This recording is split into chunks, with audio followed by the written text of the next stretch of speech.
that you have, then invest a little bit in yourself as well. There are a lot of people out there online, some good people, some not so good people, but there are a lot of good people out there online that will help you, with writing your book. You might have to pay them $99 to take their course or whatever it is. So invest a little bit in yourself. Now, since I'm thinking and now that I'm talking about it, maybe you want to invest a little bit in helping yourself repair your credit. So if you need help with that, then you're going to invest yourself, and you're going to call me, the 800 credit score man. That's at you can call me at 312-600-5855. Again, that's 312-600-5855 to catch me, the 800 credit score man, or email me 800 credit score man at gmail.com. All right, so that is the tax portion that I wanted to give to you last week, and now you got it. So let me jump in and do another shout out real quick. So I got a shout out John Harrigan, one of my frat brothers, member of Kappa Alpha Psi Fraternity Incorporated. He celebrated a birthday. I believe it was January 29th. So happy birthday to you, my man. I want to give a shout out to Tim Welter. Tim Welter celebrated a birthday earlier this week, one of my former co-workers. So happy birthday to you, sir. And I got to give a shout out to Esther Goods, just a good-hearted woman. So happy birthday to you. I've known her a long, long time. I don't know about Esther. I know about Tanya or LaTanya, but I want to say happy birthday to you, Esther Goods. And I got another frat brother I want to give a shout out to, and that's William Lumpkin from the Alpha chapter of Kappa Alpha Psi Fraternity Incorporated. So happy birthday to you, Brother Lumpkin. All right, so let me go ahead and get to this first thing first. So first things first, I guess, if you will. What is debt utilization? Talk about it all the time. Some people have missed what is it actually. So your debt utilization is only dealing with your credit cards. And the reason I picked this question is because I was having a conversation with somebody and they were thinking that they need to get down to 30% of whatever their original car loan was, or 30% down to 30% of what their mortgage was or their student loans. And so let me make this very, very clear. This is only for your credit card debt. You want to get down to 30%. That's your debt, but your debt utilization is whatever that percentage is for you. So if you have $10,000 worth of limits on your credit cards, and then you owe, say, $5,000, then your debt utilization percentage is 50%. So you got $10,000 worth of limits and you got $5,000 worth of balances. That means that's 50%. Your balance is 50% of what the limit is. So that would be your debt utilization. You want your debt utilization to be 30%. And it's worth noting that 30% of that debt utilization, where you want it to be, is also 30% of what makes up your credit score. So a lot of people think that if I just pay on time, or my payments, making those payments is basically 80% or 20 or 90% of my credit score. That's not the case. Paying on time is 35% of your credit score, but this debt utilization point is 30% of your credit score. And of course, the lower the better. And another reason I brought this up, what should it be? What should your debt utilization be? Because I've seen a lot of talk online recently, and people are throwing out numbers. I've seen that it should be 30%, because that's what I'm telling people.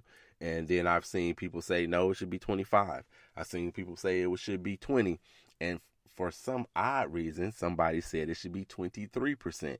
I don't know where they got that from. Maybe they like Michael Jordan. Maybe they like LeBron James, but they picked 23%. But you want it to be at 30% or less. Now, 30% is the higher range of where you want it to be. And of course, the lower, the better. If you listen to the show regularly, a couple of weeks ago, maybe 3 weeks ago, I talked about my own personal debt utilization and how over the Christmas holiday, I went over my 30% threshold. Then I was able to pay it down to even further than it was before, and what my credit score and how it reacted to that. And so you go back and listen to that show a couple weeks ago. I told you that story. All right. So that's what your debt utilization is, and that's where you want it to be. All right. So I got another question for you that I want to go ahead and answer. And since I'm not necessarily doing a question of the day today, let me tell you, our question of the day has always been brought to you by Cute as a Cupcake, Cupcakery and Bake Shop, where the cupcakes are more than just cute. They're delicious. Cute as a Cupcake is located at 2008 West 81st in Maryville, Indiana. Get by Cute as a Cupcake and let them know that the 800 credit score man sent you. All right, so let's check this out. So this question right here: how many times does the credit bureau do the credit bureaus update in a month? And the only reason I think this is coming up is because you have all these other places that will give you your credit report or your, some kind of score or whatever. And they're saying, hey, we update every 2 weeks or we update every week. Actually, the credit bureaus update once a month. That is all. They only update one time per month, the official credit bureaus. That's TransUnion, that's Equifax, that's Experian. They update once a month. Now, that doesn't mean that place like Credit Karma doesn't pay for some additional information. They'll be able to get that information and update, if you will, your credit situation, whatever your score is, maybe even some balances and things of that nature. But no, officially, they only update once. Now, within all of this, too, I must tell you that your credit card companies also, and not just credit card companies, but anybody that you owe and is reported on your credit report, from a account standpoint, not necessarily your collections that are with some medical company or what have you, but if you've got open accounts with, say J.C. Penney's or your student loans, your mortgage, those people, they report to the credit bureaus once a month. They're only going to report once a month. They don't report, and they do it at the same time every month, I'm sure, generally. Whatever day that is, they just happen to do it. It has nothing to do with you personally or your personal due date. Your due date might be on the 5th of the month. They may not update or report to the credit bureau until the 21st of the month. Maybe your payment is actually due on the 21st, but they don't update or report to the credit bureau until the 25th, 26th of the month. So it's not personal to you. It's about their company and when they decide to go ahead and send those reports off to the credit bureaus. So a lot of people want to make a payment, and just because that payment is reflected online and showing, yep, I made my $400 payment and it's reflected online, that means that it's going to be automatically or instantly reflected at the credit bureau as well. That's not the case. It does not work that way. So you make your payment, and your credit card company or your mortgage company or your auto lender, they're going to make their updates to the credit bureau once a month. They'll update whatever the balance is and things of that nature, which is also why sometimes if you're looking at your credit report, when you're looking at it and you're saying, hey, this balance is off, if the balance is only off by basically your last payment or maybe a little bit or a little bit more or a little bit less than that, then that's nothing to necessarily worry about. It just didn't update in time for it to reflect accurately on your credit report. And since I said that, let me talk to the people that try to skirt the system or think they're halfway lawyers because they watch Law and Order or whatever it is. Just because the Federal Credit Reporting Act says that you can that it has to be accurate on your credit report, and if it's not, then they got to take it off and all that kind of stuff. If it's off by that 1 month, but it'll be reflected correctly the next month and it's a couple bucks, you're not going to be able to get out of that particular debt. And so I know somebody's out there that's listening and thinking, oh man, if it's not right, then it's got to come off my credit report. That is partially right, but it's about good faith as well and being correct and doing the thing the right way. So just make sure that you know that. And only going to update once a month. And since it's going to update that one time a month, it's not instant, and it has nothing to do when your payment is due versus anything else. So make sure that you are aware of that and when it's going to update. And another reason I bring this up is also because there's a strategy out there, if you will, to pay your debts, say twice a month.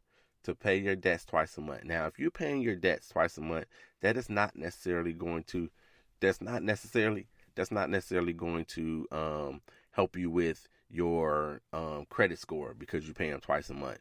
Because the only reason that you would really pay them twice a month is to make sure that debt utilization, and this is only on credit cards, to make sure that your debt utilization is down or lower whenever they calculate your percentage and they take a look at that. That's the only reason to really do it, since they're only going to update once a month. Now, there are other reasons that you might want to make your bills or pay your bills twice a month for other reasons, depending on what kind of loan you have. If you have a mortgage and you can make a payment, a half payment every 2 weeks, then yes, that'll reduce the interest that you'll pay on your mortgage. It'll also reduce the amount of time that your mortgage goes on. So you got a 30-year mortgage, but you pay every 2 weeks and you pay half of the bill every 2 weeks, then yes, it cuts down on interest, and it could knock 5, 6, 7, sometimes 8 years off of the time that you pay your mortgage if you do that. Essentially, or basically, you, by doing that strategy, what you do is you pay an extra payment per year. You pay an extra payment every year, and by doing so, then it reduces the amount of interest and the time that you're going to be paying for your mortgage. So maybe that's a little tip that nobody knew, or some of you guys didn't know. That's something that you can do as well. All right, so look, let me throw out a couple more shout outs right quick. I got to shout out Carmelia Pearson. Carmi celebrated her birthday earlier, so happy birthday to you. I know she celebrated all week, so happy birthday to you. I got to give a huge shout out to Gene Murray. That's DJ Get Live. Happy birthday to you, my man. Very, very extra popular dude. I think he could probably run for mayor of Indianapolis. So happy birthday to you, Gene Murray. I got to give a shout out to Anthony Eskew. We used to call them fat folks back in the day. Happy birthday to you, Anthony Eskew. I don't think I mentioned Jason Robinson. I've mentioned this guy's name a ton of times on the show because I believe in giving props where props are due. So I got to say happy birthday to Jason Robinson. If it wasn't for Jason, I wouldn't be on Spreaker right now, which also means I wouldn't be on the iTunes and the other platforms that you're able to hear me on as well. So happy birthday to him.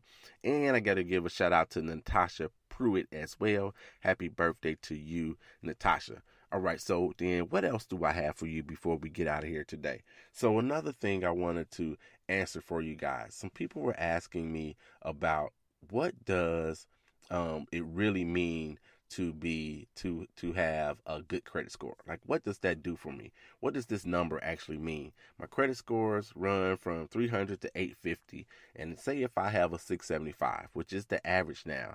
So Experian did a survey. Their survey says that the average score is 675. So see where you fit in there. So a 675 puts you in the fair range. So let's use this as an example. If you have a 675 and that means you're in fair credit. So you get to 700. If you get to 700, so 7 to 749, that'll put you in good credit. And then above that, 750 and above is going to be excellent. So if you're in the fair range in itself, oftentimes you don't have an issue getting, say, a loan or whatever it will. You don't have an issue getting one because you're doing pretty good. I mean, you're right there. Of course, you can always do better, but you're doing pretty good when it comes down to your credit score being the only factor. It's not always, and it's not the only factor when it comes to getting a loan or a car or whatever it is. It's not the only factor. Of course, you got an income and some kind of stability with a job, those kinds of things. Your debt to income ratio, which is different than your debt utilization.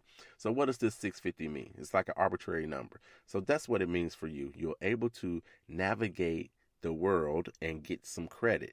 Now, a lot of people say, well, credit ain't all that it's cracked up to be. It's not the be all to end all. Cash is still king. I'm going to tell you that right now. Cash is still king, but that means that credit must be the queen. So it's good to have some credit because it helps you navigate things a little bit easier by being able to do that. And I'm going to leave you guys today with some of the characteristics of people with excellent credit. And that doesn't mean you have to have all of these things. That doesn't mean that other people have, one thing or another a little bit different. But here are just some characteristics of people that have excellent credit. One of the first characteristics is the fact that they have 21 or more accounts.